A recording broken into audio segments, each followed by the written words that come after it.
नमस्कार, मैं प्रोकरण बामणिया आप सबका पुनः हार्दिक स्वागत एवं अभिनंदन करता हूं।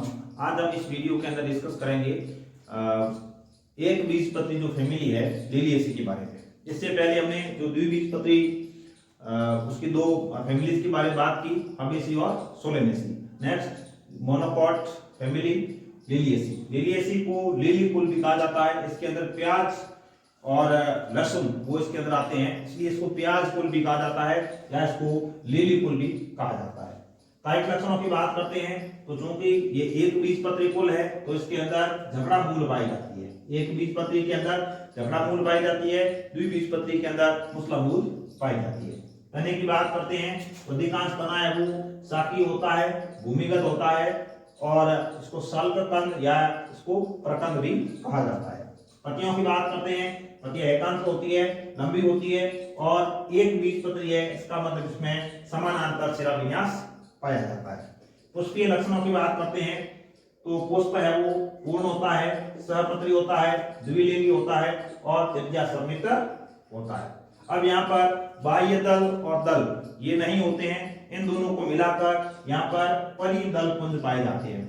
तो जो परिदल होते हैं उनकी संख्या कितनी होती है? 6 होती है, 3 बाहर की ओर और 3 अंदर की ओर होती है। यहाँ पर ये जो परिदल है ये सफेद रंग के होते हैं, इसलिए इनको दलाब भी कहा जाता है। ये संयुक्त होते हैं और विन्यास इनका होता है और स्पर्शी।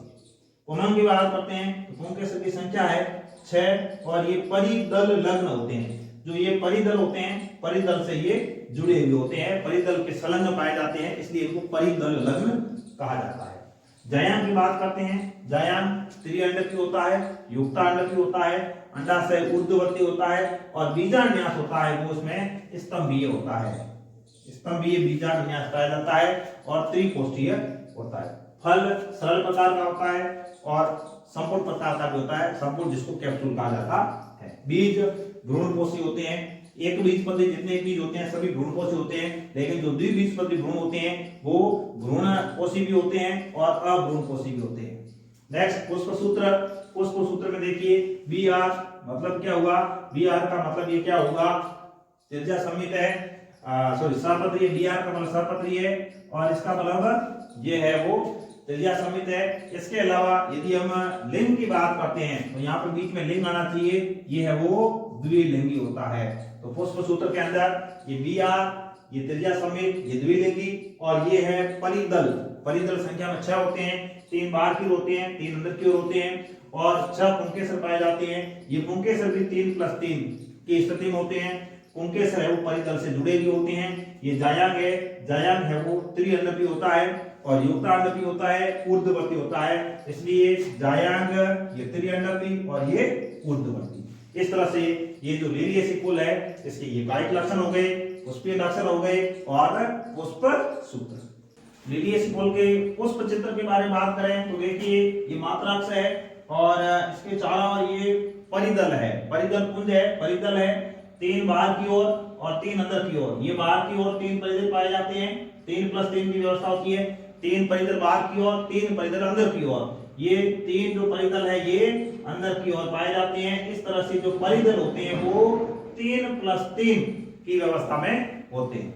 इससे अंदर फिर परिदल है तो बाह्य दल और दल नहीं पाए जाते हैं। इसके बाद डायरेक्ट आ जाते हैं पुंग और पुंग में पुंकेसर कितने हैं? 6 है, 6 पुंकेसर है, ये भी 3+3 की व्यवस्था में होते हैं। बाहर वाले जो परिदल है इससे जुड़े हुए ये 3 होते हैं बाहर की ओर और 3 जो पुंकेसर होते हैं अंदर की ओर होते हैं, अंदर वाले दल से जुड़े होते हैं। तो ये 3 पुंकेसर है वो अंदर की ओर पाए जाते हैं। इस तरह से जो पुंकेसर होते हैं वो भी 3+3 की व्यवस्था में होते हैं और जो पुंकेसर है ये परिदल से जुड़े होते हैं, इसलिए इसको परिदल लग्न कहा जाता है। उसके बाद में ये अंदर की ओर जायांग है। जायांग की बात करते हैं, जायांग है वो त्रिअंडकी होता है और एक अंडक में 2 कोष्ठ पाए जाते हैं, त्रिअंडकी और द्विकोष्ठी होता है। इसके अलावा बीजांड विन्यास की बात करते हैं तो इसका भी बीजांड विन्यास इसमें पाया जाता है। इस तरह से ये जो पुष्प चित्र है वो लिलिएसी फूल का हो जाएगा। इसके बाद में यदि हम लिलिएसी फूल का आर्थिक महत्व देखें, आर्थिक महत्व की यदि बात करते हैं तो आर्थिक महत्व में कुछ पौधे हैं वो सजावट के रूप में युक्का और ड्रेसिना, ये जो 2 पौधे सजावट के रूप में इनका उपयोग किया जाता है और भोजन के रूप में प्याज और लहसुन। प्याज एलियम सीपा प्याज का वैज्ञानिक नाम है एलियम सिपा। और ये जो दो पौधे हैं प्याज और लहसुन, ये भोजन के रूप में काम में आते हैं और औषधीय पौधे हैं। तो प्याज और लहसुन है, इनका औषधीय उपयोग भी है। इसके अलावा चोट चीनी और ग्वारपाठा, जो ग्वारपाठा है इसका उपयोग औषधि के रूप में किया जाता है। व्यावसायिक उपयोग की बात करते हैं तो पौधे का नाम है कॉलचिकम ऑटमनेल। जो कॉलचिकम ऑटमनेल पौधा है, इससे एक एल्केलॉइड प्राप्त किया जाता है जिसका नाम है कॉलचिसीन। बहुत इंपॉर्टेंट प्रश्न यहां से बन सकता है कि कॉलचिसीन है वो किस पौधे से प्राप्त किया जाता है। तो पौधे का नाम क्या है? कॉलचिकम ऑटमनेल। और कौन सी फैमिली से बिलोंग करता है? तो लिलिएसी फैमिली। इसके अलावा जो जंगली प्याज है इसका भी उपयोग है वो व्यावसायिक रूप में किया जाता है। जंगली प्याज का उपयोग जो चूहे मारने वाली दवा है इसमें इसका उपयोग किया जाता है। और जो कॉलचिसीन है इसका उपयोग बहुगुणिता के प्रेरण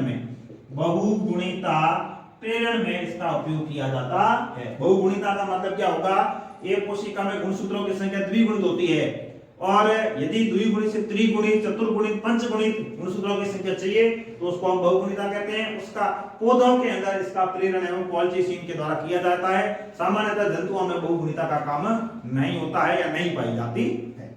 इस तरह से हमने बात की लिलिएसी कुल के बारे में। एक बीजपत्री जो वर्ग है उसमें हमने एक फैमिली के बारे में बात की।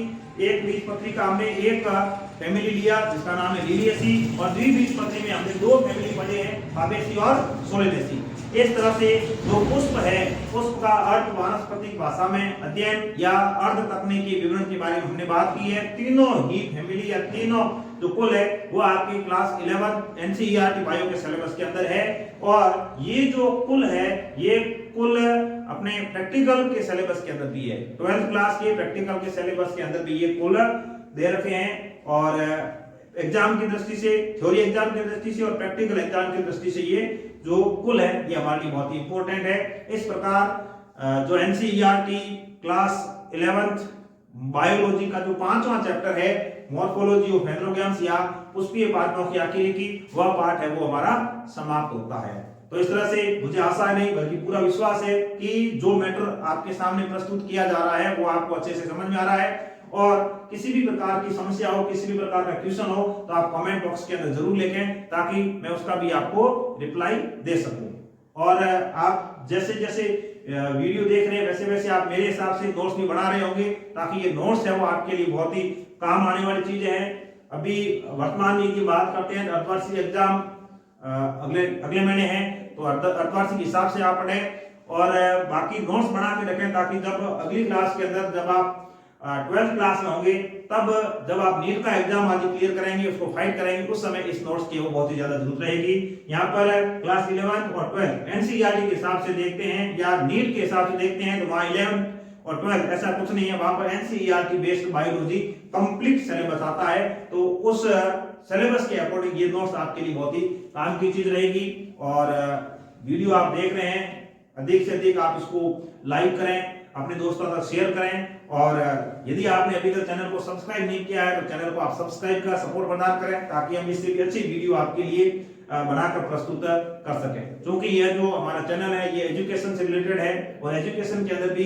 जीव विज्ञान या बायोलॉजी विषय से रिलेटेड है। तो ऐसे विद्यार्थी जो बायो से रिलेटेड है आप उन छात्र छात्राओं तक है वो इस चैनल का लिंक भेजें, अधिक से अधिक प्रचार करें। इसी आशा विश्वास के साथ आप सभी को धन्यवाद। जय हिंद, जय भारत।